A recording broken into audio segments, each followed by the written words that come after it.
Apparently I was part of an affair and was the only one who didn't know. Okay, so that's a bit dramatic. Here's the actual wacky thing. My best friend and his girlfriend and I were all close. She is more than a handful. High on the hot/crazy matrix. I'm pretty chill. He used to pawn her off on me whenever he was tired of dealing with her. She's come back calm, centered, and satisfied and stop, for a time, making chaos for him. Apparently, and I found this out like 5 years after the fact, she was telling him that she and I were getting hot and heavy the whole time to try to make him jealous, and he sorta just shrugged it off like neat. Worth it. And kept on keeping on. Neither of them told me.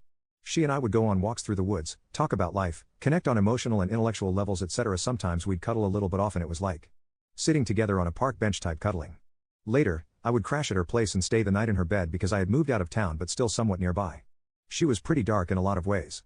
A masochistic alcoholic, and think of like a bunch of goth poetry about tragedy, loss, death, etc. Her energy didn't feel good during that time, but I still both cared about her and needed a place to crash. I'd be on the bed as far as you can get to one side, not even hugging her hello, but talking deeply till the wee hours. I actually cared about her a lot, but it was one of those things where her choices wouldn't let me feel comfortable being closer. Apparently she was DTF, extremely frustrated by my lack of making a move, and actually complained about it to her boyfriend, my best friend, and then later told him we started doing stuff. He just told me all this a few months back. 5 years after the fact. I was the last to know. Fucking weird, huh? How often does someone lie about stuff happening that isn't versus lying about stuff not happening that is? Subscribe for more stories like this.